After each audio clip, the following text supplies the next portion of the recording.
Hi everyone. Sorry to start it off with bad sound and everything, but I got another message. Again, somebody's like, "Oh no, it's still up there," and I checked. I scrolled through CNN's entire feed. It is not there. I had a couple people do that, and the only person who linked was somebody who did it on my personal Facebook, and it was a link to something completely different that he did on CNN. So, look again. If I get something wrong, if anybody gets something wrong, please provide evidence. Just send a link, but that's not what I see. And I made recordings of all of that. So, it is what it is. Anyways, here's the review, whatever. I go through that video and do some commentary ahead. So, hope you enjoyed that. Preface. Okay, now I'm going to get into the debate and some comments on why there are some really interesting things and quite telling things that are happening in this interview, in my opinion. So let's get going. I might skip over some parts, but for the most part, I'll be sure to hit all the most interesting parts. Okay, here we go. Another big night here in Detroit. Joining us, another participant who made a big impact on the stage. Andrew Yang is with us. Thanks so much for being with us. It's great to. Okay, first of all, I know to start already.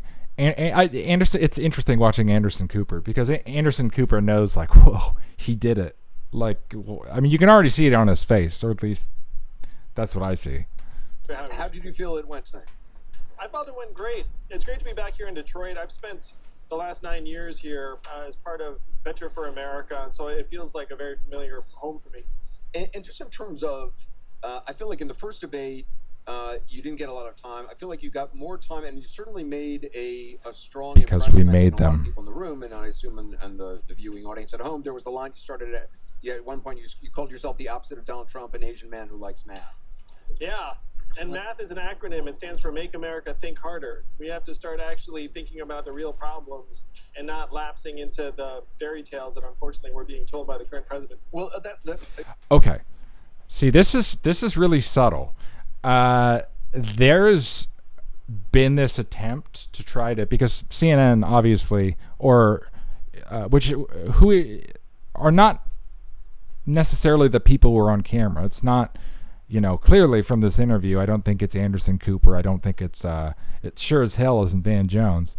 I don't think it's them. I think it's kind of other interests, because the DNC does not want this guy.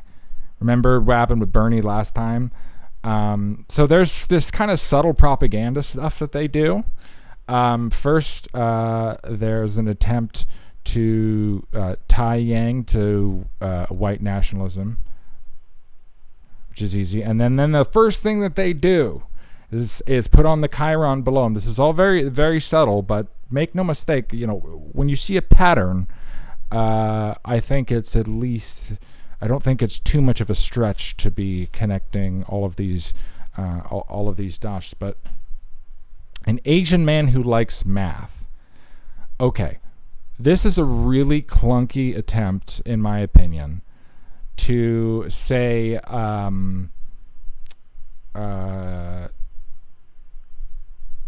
kind of get the politically correct crowd to dismiss him, saying like he's perpetuating stereotypes about Asians being good at math or something. And it's actually pretty brilliant, because that's what CNN is trying to do. But especially now that it's been censored, what it says to the American people, like for people who really don't like political correctness or the idea of political correctness. To me, there's a huge distinction between being politically correct and just being an asshole. It's a totally different thing. But this is a guy basically saying it's something that's true, like the opposite of Donald Trump kind of is an Asian man who likes math. But also he's saying, guys, like, it's okay. I don't give a shit. I don't give a shit. Whatever. Call me Asian dudes like math. He's not. He's like, we have real problems. I will call myself the Asian guy who likes math, and I really don't give a shit, because we have, we're heading towards. I said this on Filthcast, but it's like we're heading towards an iceberg, and everybody's like still arguing about, like, what should be served in the dining hall. Like, that's not important right now. And that's his signal to that. Now, what makes it even smarter is that he says, yeah, and math is an acronym that says Make America Think Harder. So that, in that same moment where he is kind of signaling to everybody, or signaling to folks who are kind of sick of talking about like race all the time and just all this stuff, he's also giving liberals what they want, which is to say, make America think harder, which plays into their idea of like, oh, well, yeah, America should think harder because, Donald Trump is an idiot and all this stuff. It's pretty brilliant. Like, this guy, this is a smart man. This is a very smart man. I think there's a lot of voices on a stage. I think yours is such an important voice because I think you're raising issues that nobody else is talking about, and you're looking at it from a perspective that nobody else is really looking at it. I mean, I feel like at times you're taking a kind of a bird's eye view and saying, wait a minute, we're all just on this stage and wearing makeup and talking points and missing out on all these huge things which are about to hit us in the head. Yes. Yeah, and spending 7 years in places like Detroit and Cleveland and St. Louis, like, I saw the ground zero of what's happened to so many of these communities in the aftermath of the automation of these manufacturing jobs. Okay. Also very smart. Okay, well, a couple things there. Anderson just said, dude, you're like, he basically just said, you're the smartest guy in the room. Anderson Cooper did. Like, the main, like, anchor there. And Yang is somebody who, he's not sitting there calling people who voted for Donald Trump like racists and stuff. He's like talking about how he's lived there and seen his pain. And Venture for America, see, and this isn't some political pandering thing. Venture for America was happening well before Donald Trump. Like, this is a dude who, like, this is actually what that dude was doing. And he's an entrepreneur, which conservatives will like. And a dude who was helping folks in areas that needed to be helped as an entrepreneur, and that is all for the good. And the retraining programs that were put in place were largely ineffective. When I dug into the numbers, almost half of the manufacturing workers here in Michigan that lost their jobs to automation left the workforce. And then of that group, about half filed for disability. And then you saw surges in suicides and drug overdoses and social ills. And why are the programs so ineffective, the retraining programs?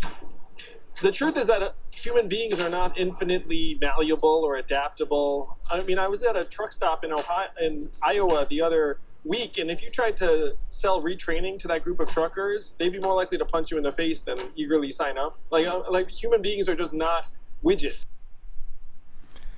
He said something very important there. He said human beings are not infinitely malleable, which is something that some folks who take issue with the most extreme versions of the far left or certain strains of it will quite appreciate. Right. And if you think about the people you know, the people in your life, maybe your parents, and you were to say, hey, like reinvent yourself, it's a very, very tall order for many. I would not be able to reinvent. I have no actual skill, so I could not be retrained to do anything other than this. Speaking of which, I got to take a quick break. See, Anderson. Now even Anderson is like kind of breaking the fourth wall a little bit. He's like, whoa, this guy's like onto something. Like you don't see Anderson doing that for other people. You don't see him doing that. This is not a skill that's applicable in any other way. I can throw it a break. We'll talk more with Andrew Yang in just a second, live from Detroit.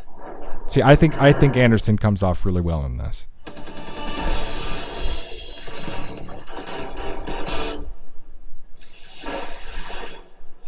We are coming up on the top of the hour to 1 a.m. here in Detroit. Back with me, Andrew Yang. I want to play a key moment of Mr. Yang from the debate tonight. Raise your hand in the crowd if you've seen stores closing where you live.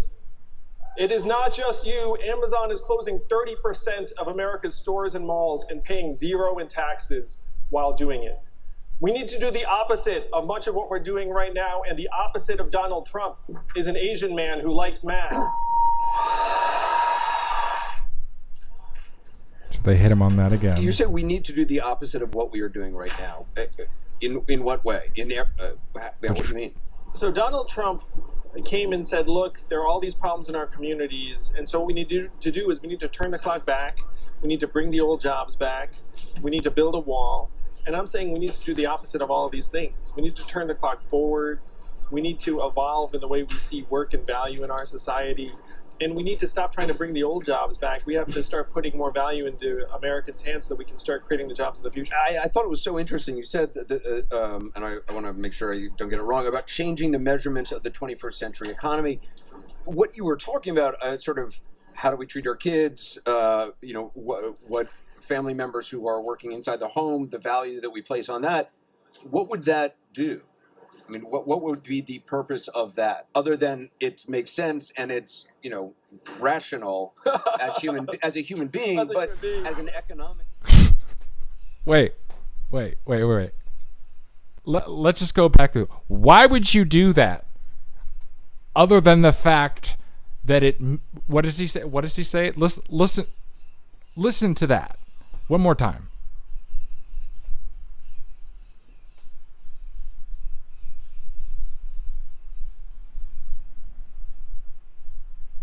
Uh-oh.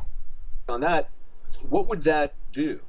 I mean, what would be the purpose of that, other than it makes sense and it's rational as a human being, but as why would you do that, other than the fact that it makes sense crucial. and it's Even rational? The person who invented GDP 100 years ago, Simon Kuznets, said three things. He said, one, there's a terrible measurement for national well-being and we should never. That's why it's dangerous. He also said we should include parenthood and motherhood because they're so important.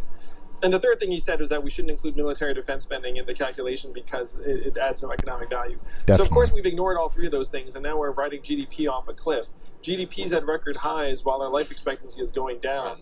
And so if you see that this divergence is happening, then you have to line up your measurements so that it actually reflects how we are doing. Well, you're almost, I mean, like in Bhutan, they have a national happiness index. Is that what you're kind of talking about? So the goal is to build a scorecard, what I call the American scorecard, and GDP is still one element of it. But you also have our health and life expectancy, our mental health and freedom from substance abuse, our environmental quality, childhood success measurements. And then if someone decides to, let's say, step away from the workforce and nurture their child, that's not an economic sacrifice. That's actually an investment in our future. The same thing if there's a teacher who's doing great work in the classroom, instead of them saying you're a cost, say actually the value they're creating is massive because they might help 30 kids that year develop and become stronger. So if you change your measurements, you actually can reorganize our economy.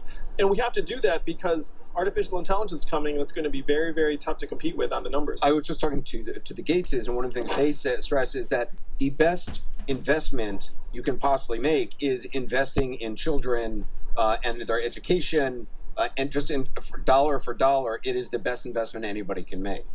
Yeah, and this is something I didn't get to say on the debate stage, but 2/3 of our kids' academic performance is determined by outside of school factors. So that's parental time with the child at home, that's stress levels in the house, that's the type of neighborhood. And educators know this. Educators know that they can control about 1/3 of kids' academic performance, and 2/3 is determined outside of school. So if we want to get serious about giving our kids a chance to learn, we would put resources directly into the family's hands and into the homes to decrease the stress levels, get the number of words read to the kid when they're young up, and that would give our kids an actual chance to learn and our teachers an actual chance.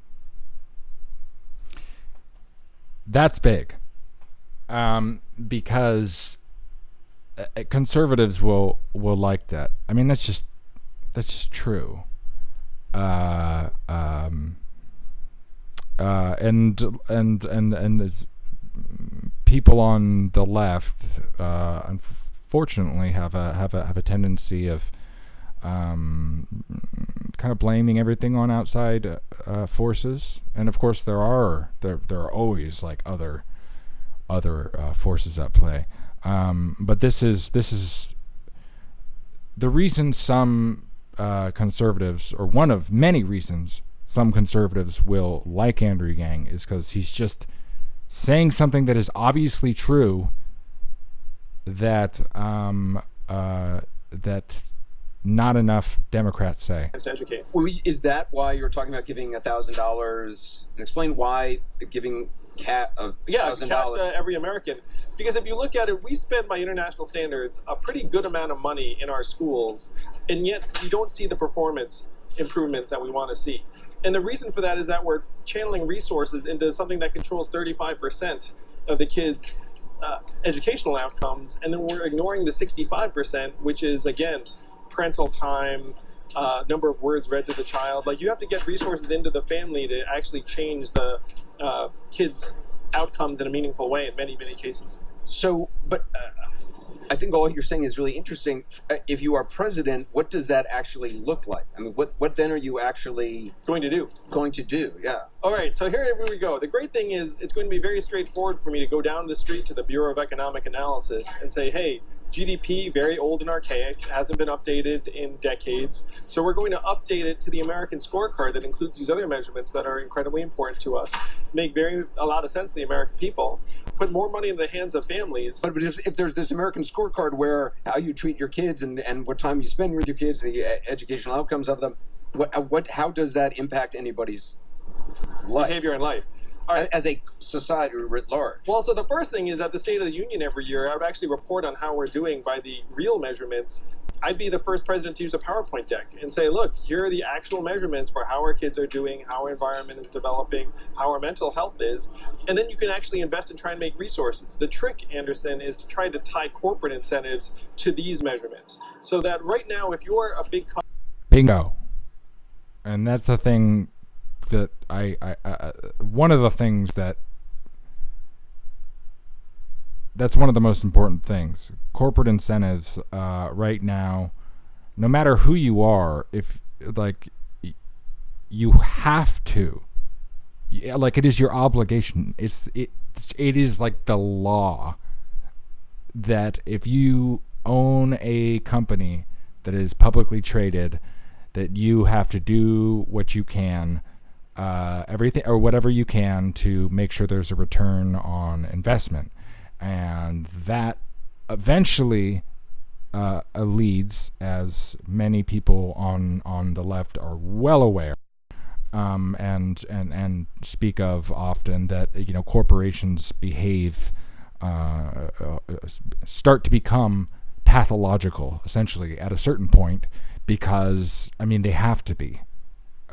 That the incentives are set up so it's very, very, very, very difficult to be a massive corporation and not start behaving or doing things that I think most people would find pretty gross. It's actually like baked into the cake. And it's one of the things we need to that I think needs to be looked at very seriously. company and you decide to do something positive in the community, it's just PR, and then you say, look at this great stuff I did. But if you can then demonstrate, it's like, hey, I made these kids demonstrably stronger, then they can actually get a tax credit for that. They can get economic credit for that. That's the only way we're going to align the incentives to our own well-being. Because again, right now, GDP and capital efficiency Money are talks. heading in one direction, and our health and well-being are heading in another. I feel like I understand only about a quarter of what you're saying, but I find that quarter incredibly interesting. Oh, good. Yeah, so I'm just acknowledging my own stupidity and your intelligence. Okay. So Anderson Cooper, Vanderbilt, like essentially like American royalty, says, he basically just said, dude, you're so much smarter than me. Like that doesn't happen. That doesn't happen. So yeah, I would, if I was the DNC, when you have a guy like that saying, why would you do that other than the fact that it makes sense and is rational, and then being like, dude, you're so much smarter than me, like, and it appears genuine, and he's being self-deprecating in a rather charming way. And you don't have to look any further than if you go to Silicon Valley, they have a very strict no screens rule in those households, and they know the technology better than anyone. Yeah, a lot of these tech people do not allow their children to use it, or even they just limit it for a lot. They use the technology to limit it. You know, you can have 2 hours, it's programmed in.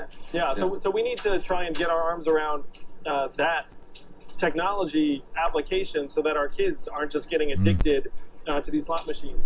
Let me just say a couple things. One is just, I cannot tell you how happy I am that you're in this race. No, I'm serious.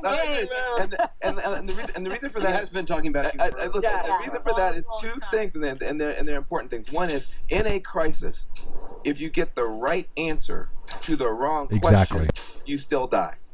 We don't ask the right question, so we spend all this time, trying to get the right answer, sometimes to the wrong question. I think when you point out, and I say this to the Black Lives Matter folks all the time, I'm concerned about the racists. I'm much more concerned about the robots.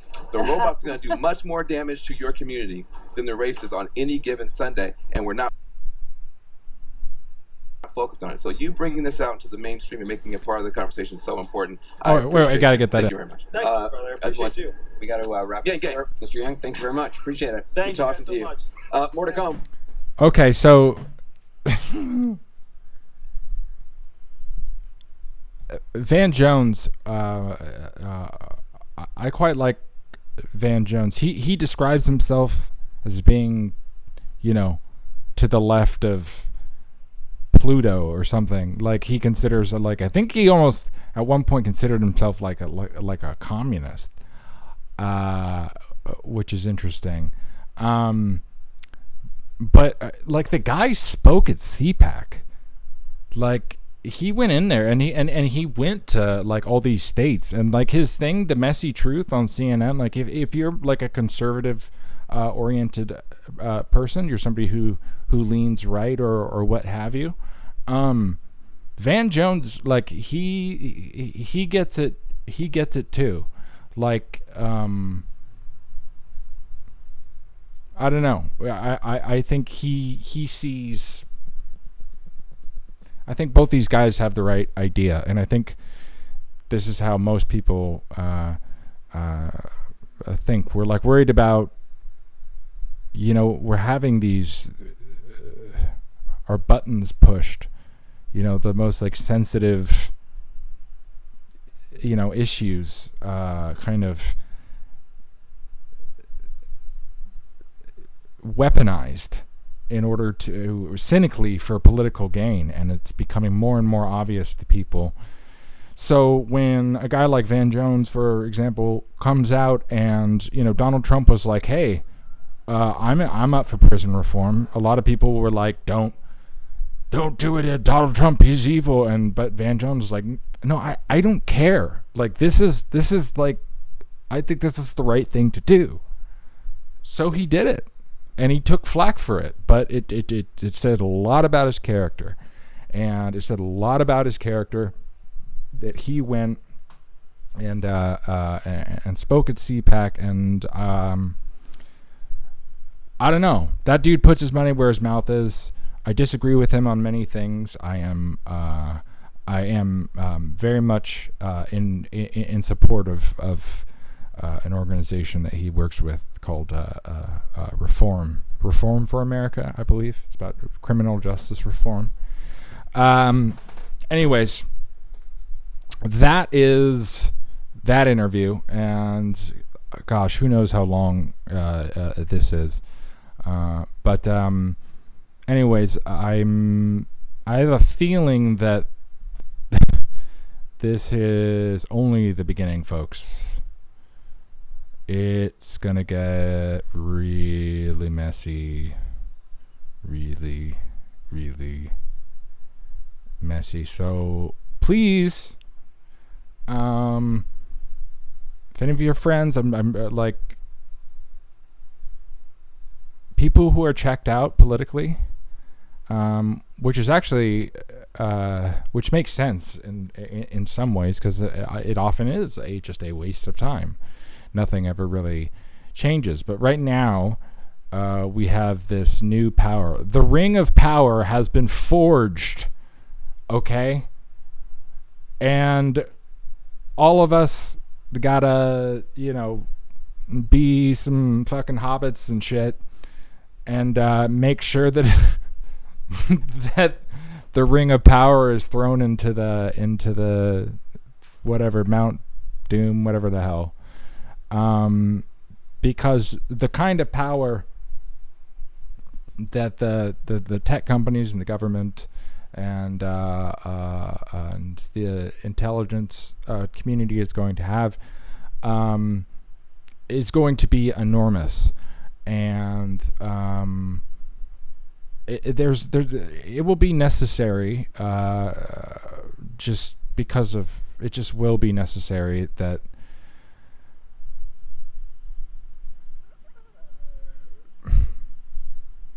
we're going to be told lies again at some point, but right now, because sometimes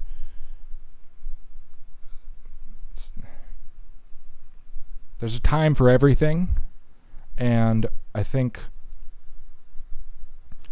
sometimes governments, in order to keep things going, actually do need to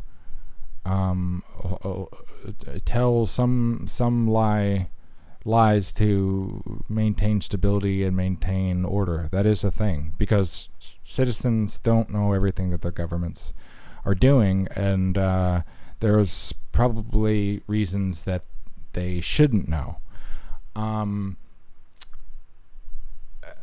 But with this technology coming, and with how pathological our institutions seem right now, we need to make sure that this extremely powerful